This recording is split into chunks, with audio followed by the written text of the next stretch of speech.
50 का नोट। एक व्यक्ति ऑफिस में देर रात तक काम करने के बाद थका हारा घर पहुंचा।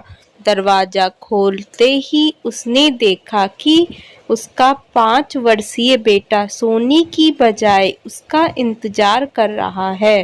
अंदर घुसते ही बेटे ने पूछा, पापा, क्या मैं आपसे एक क्वेश्चन पूछ सकता हूँ? हाँ हाँ, पूछो, क्या पूछना है? पिता ने कहा। बेटा, पापा, आप 1 घंटे में कितना कमा लेते हैं? इससे तुम्हारा क्या लेना देना? तुम ऐसे बेकार के सवाल क्यों कर रहे हो? पिता ने झुंझलाते हुए उत्तर दिया। बेटा, मैं बस यूं ही जानना चाहता हूँ। प्लीज बताइए कि आप 1 घंटे में कितना कमा लेते हैं? पिता ने गुस्से से उसकी तरफ देखते हुए कहा, 100 रुपए। अच्छा? बेटे ने मायूसियत से सर झुकाते हुए कहा, पापा, क्या आप मुझे 50 रुपए उधार दे सकते हैं? इतना सुनते ही वह व्यक्ति आग बबूला हो उठा।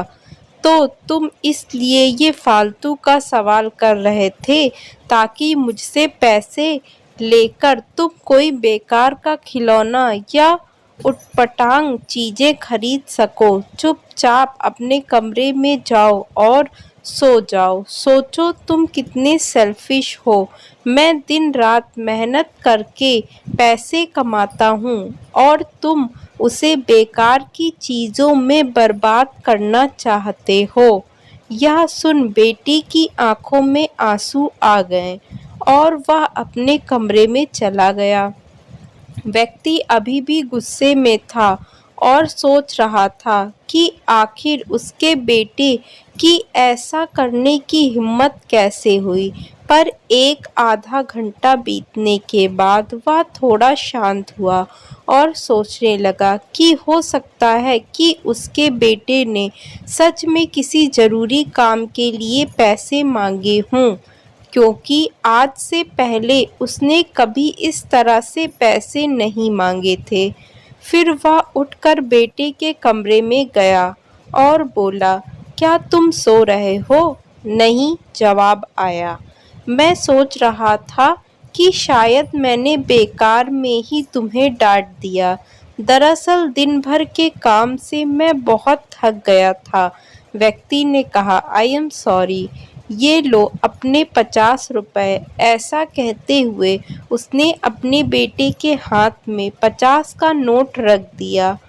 थैंक यू पापा, बेटा खुशी से पैसे लेते हुए कहा और फिर वह तेजी से उठकर अपनी अलमारी की तरफ गया। वहां से उसने ढेर सारे सिक्के निकाले और धीरे धीरे उन्हें गिनने लगा। यह देख व्यक्ति फिर से क्रोधित होने लगा। जब तुम्हारे पास पहले से ही पैसे थे तो तुमने मुझसे और पैसे क्यों मांगे?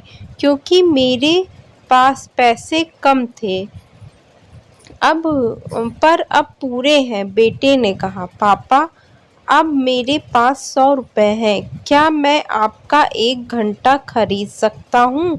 प्लीज आप ये पैसे ले लीजिए और कल घर जल्दी आ जाइए। मैं आपके साथ बैठकर खाना खाना चाहता हूँ।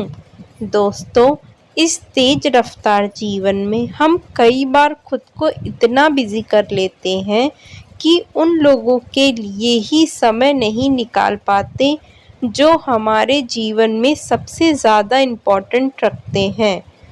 इसलिए हमें ध्यान रखना होगा कि इस आपाधारी में भी हम अपने माँ बाप, जीवन साथी, बच्चों और अभिन्न मित्रों के लिए समय निकालें, वरना एक दिन हमें भी एहसास होगा कि हमने छोटी मोटी चीज़ें पाने के लिए कुछ बहुत बड़ा खो दिया। अगर आपको यह कहानी अच्छी लगी हो तो हमारे चैनल को सब्सक्राइब करें, वीडियो को ज़्यादा से ज़्यादा शेयर करें।